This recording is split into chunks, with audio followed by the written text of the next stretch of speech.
Tutorial sobre Tomás de Aquino. La quinta vía se toma del gobierno del mundo. Santo Tomás de Aquino, Suma de Teología o Suma Teológica. Si deseas saber por qué Tomás de Aquino escribe esto o escribe esta frase, continúa viendo mi vídeo y te lo explicaré. Bienvenidos, soy José Manuel López. Tomás de Aquino rechaza que la existencia de Dios pueda demostrarse a partir de su definición, como proponía, por ejemplo, el argumento ontológico de San Anselmo, que era un argumento a priorístico y no a posteriori, como los que pretende desarrollar y realmente elabora el propio Tomás de Aquino. Tomás de Aquino, además, afirma que solo es posible conocer aquello que se capta mediante los sentidos, lo cual excluye a la esencia divina. Además, para probar la existencia de Dios, Tomás de Aquino ideó unas demostraciones a las que llamó vías, y tienen una estructura muy bien determinada. Por cierto, Tomás de Aquino es un gran filósofo y teólogo escolástico que nació en el castillo de Rocaseca, cerca de Nápoles, en el año 1225 y murió en el año 1274. A lo largo de 20 años escribió alrededor de unas 20.000 páginas, a razón de 1.000 páginas por año. Teniendo en cuenta que fue profesor de varias universidades y era teólogo consultor del Papa, su actividad fue frenética porque escribió alrededor de 3 páginas diarias durante esos 20 años. En cuanto a la estructura de las vías de demostración de la existencia de Dios de Tomás de Aquino, se puede decir que son aposterióricas, que parten de planteamientos a posteriori, o que transcurren o que son captadas desde la experiencia, estas pruebas, o que son derivadas de la experiencia. Y la estructura de estas vías o pruebas de la demostración de la existencia de Dios, son las siguientes, las partes de esta estructura. Se parte, por ejemplo, de una evidencia procedente de los sentidos, por ejemplo, las cosas se mueven. Se aplica también un principio metafísico que esté aceptado. Por ejemplo, lo que se mueve es movido por otro, siguiendo con el mismo ejemplo. Y si se niega la existencia de Dios, aplicando pues lo del movimiento, por ejemplo, al aplicar dicho principio metafísico también se llega a conclusiones absurdas. Por ejemplo, se necesitaría una secuencia infinita de motores que se mueven, y eso no es posible. La conclusión, por tanto, sería que Dios existe. Este esquema de las pruebas lo siguen las 5 vías o 5 pruebas de la existencia de Dios. Voy a proceder a comentarlas algo, a explicarlas un poco. Se pueden explicar de muchísimas maneras diferentes, pero lo voy a hacer de una manera que sea, creo, fácilmente entendible. En cuanto a las 5 vías de Tomás de Aquino, como estaba diciendo, voy a empezar por la primera, que es la vía del movimiento. Las cosas, según Tomás de Aquino, están en movimiento y todo lo que se mueve requiere de un motor que lo ponga en marcha. En la mentalidad medieval, estamos hablando del siglo XIII y de los siglos medievales en general, se entiende que todo lo que se mueve ha sido impulsado por una fuerza, por lo tanto anterior al ser que se mueve. Y como, según Tomás de Aquino, también según Aristóteles, no puede haber una secuencia infinita de motores, sería como la aplicación por parte de Tomás de Aquino del primer motor inmóvil aristotélico aplicado a la teología cristiana y entendido como Dios, como una especie de divinidad. Por lo tanto, tiene que haber un ser supremo, Dios, que sea el origen de los movimientos de los objetos, de los cuerpos, de la propia realidad mundana en la que existimos, en la que vivimos. Esta es la denominada vía del movimiento como prueba a posteriórica o prueba de alguna manera experiencial de la existencia de Dios, que por supuesto está claro que se puede rebatir, refutar claramente, porque no necesariamente el que haya un movimiento tiene que ser causado por otro ser previo. Pero bueno, desde la perspectiva teológica tomista y desde el planteamiento medieval de la teología, pues entendía que podía ser de esta manera. Otra de las vías es la vía de la causa eficiente, y que se puede explicar diciendo que como nada puede generarse a sí mismo, siempre se requiere de una causa externa, y esta causa no causada es Dios. Sería Dios el primer principio incausado o la primera causa, ¿no? Existe, por otra parte, un tratado de otro gran teólogo, Duns Scoto, que se llama, el libro, diríamos, tratado del primer principio. El primer principio sería Dios, que es lo mismo que si dijéramos la primera causa. En este sentido, bueno, Duns Scoto era franciscano, Santo Tomás era dominico, y sus teologías son diferentes, pero eran dos grandes pensadores escolásticos, dos grandes teólogos escolásticos.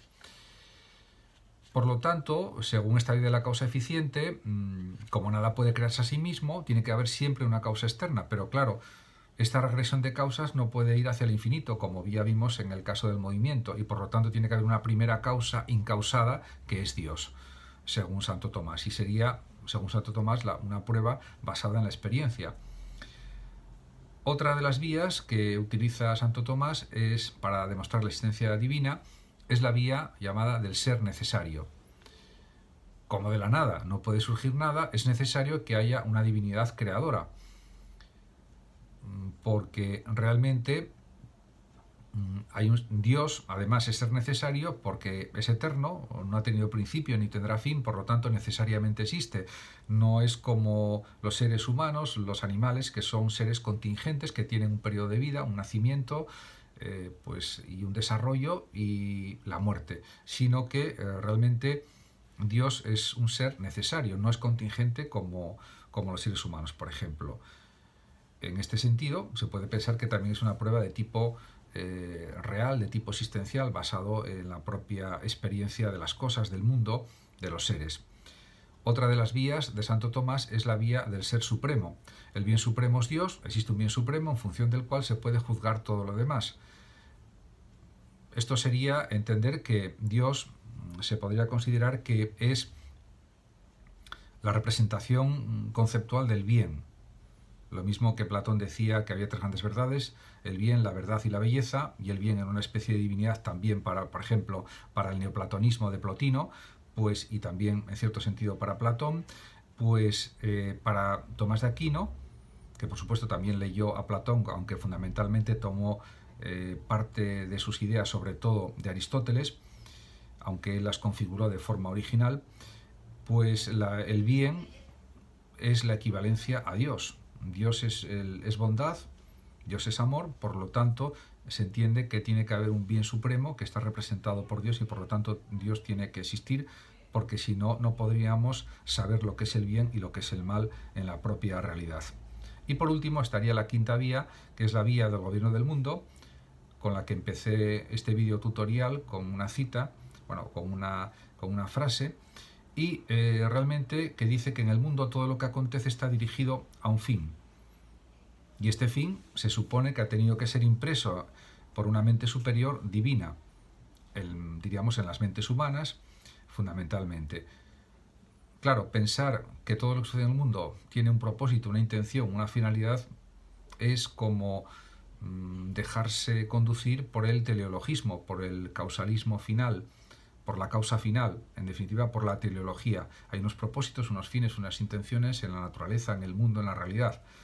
Y es como negar la función del azar en el mundo, que es bastante grande.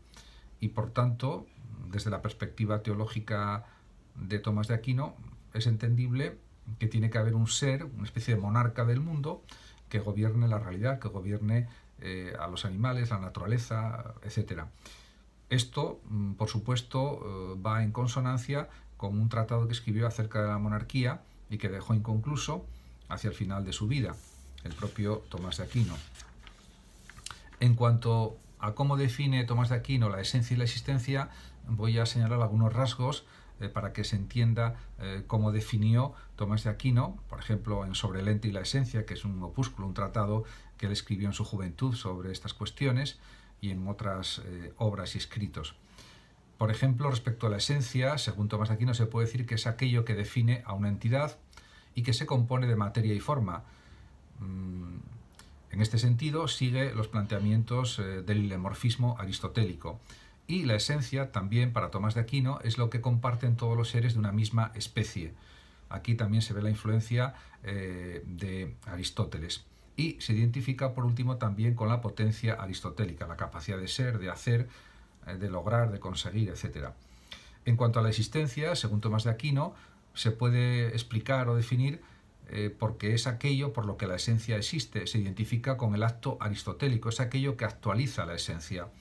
se podría decir que la explicación más clara es decir eso, que la existencia es el acto aristotélico lo que actualiza la esencia. Por otra parte, para Santo Tomás, la materia y la forma constituyen la esencia y dicha esencia es una potencialidad que debe llevarse al acto, a la existencia.